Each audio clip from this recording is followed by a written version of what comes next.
Bismillahirrahmanirrahim. Assalamualaikum warahmatullahi wabarakatuh. Gimana kabar kalian semua? Mudah-mudahan kalian selalu dalam keadaan sehat walafiat. Oke, sebelumnya jangan lupa sholat duha dan tadarusnya ya. Tetap harus dilakukan itu. Oke, langsung aja. Hari ini adalah pelajaran IPS. Nanti akan Bapak sampaikan terkait dengan pembahasan hari ini, PJJ hari ini, yaitu mata pelajaran IPS. Apa aja sih yang harus kalian lakukan? Karena masih pertemuan pertama, tetap agendanya adalah pengenalan materi yang ada di semester pertama ini, yang akan kalian bahas dalam satu semester ke depan ya. Jadi belum masuk materi, sifatnya baru pengenalan materi. Oke, langsung aja. Ini nih adalah materi-materi yang akan kalian bahas, yang akan kita bahas di satu semester ke depan ya. Oke, baiklah anak, sebelum kita mulai pembahasan hari ini, mari sama-sama kita awali dengan baca basmalah. Bismillahirrahmanirrahim. Langsung aja, Bapak sudah menyiapkan materi kelas 9 IPS. Ini nanti kamu tulis ya. Materi-materi ini nanti kamu tulis di buku tulis IPS kamu kelas 9. Oke, langsung Bapak bacakan aja ya. Materi kelas 9 tujuan kurikulum mencakup 4 kompetensi, yaitu kompetensi spiritual, sosial, pengetahuan, dan keterampilan. Kompetensi tersebut dicapai melalui proses pembelajaran intrakurikuler, kurikuler, dan ekstrakurikuler. Semuanya jadi mencakup ya. Kemudian langsung aja, kompetensi pengetahuan dan kompetensi keterampilan dirumuskan sebagai berikut. Kemudian kompetensi pengetahuan itu adalah yang 3 ya nak ya. Kalau kompetensi keterampilan nomor 4. Yang intinya adalah memahami dan menerapkan pengetahuan baik secara faktual, konseptual, dan prosedural berdasarkan rasa ingin tahunya tentang ilmu pengetahuan, teknologi, seni, budaya terkait dengan fenomena dan kejadian tampak mata.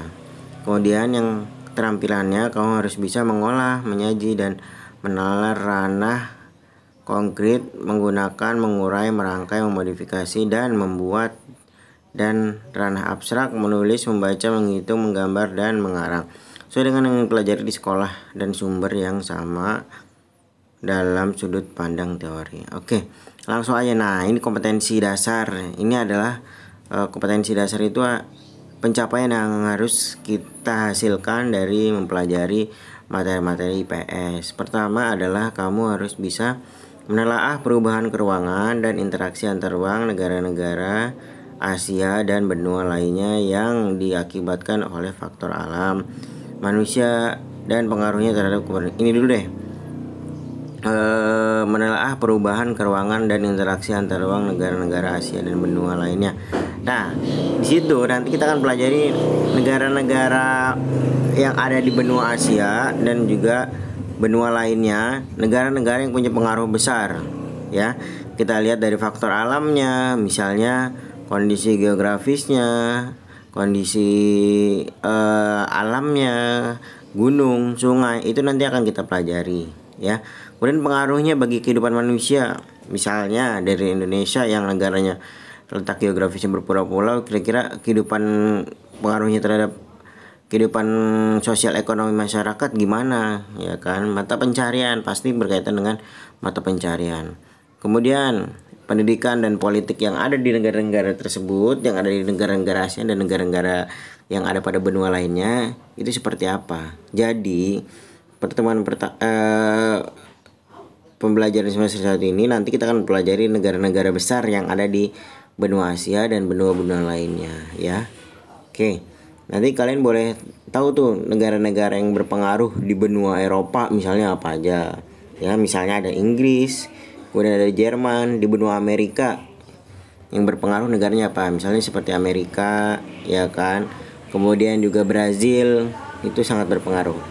Kalau di Asia tentu saja pasti Indonesia, kemudian ada Tiongkok ya kan, ada Jepang dan lain sebagainya. Oke, nanti akan kita pelajari ke situ.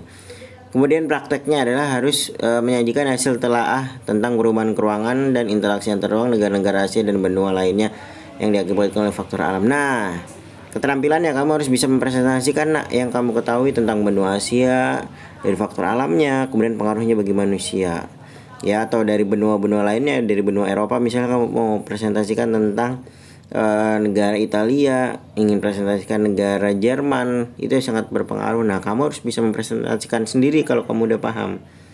Ya. Lanjut terakhir yang kedua, ini setelah UTS materinya akan kita bahas adalah menganalisis perubahan keruangan sosial budaya. Ini ya. Nih. Menganalisis perubahan kehidupan sosial budaya bangsa Indonesia dalam menghadapi arus globalisasi untuk merubah kehidupan. Nah, kalau kita sudah mengetahui negara-negara lainnya, sekarang kita balik lagi ke Indonesia, ya.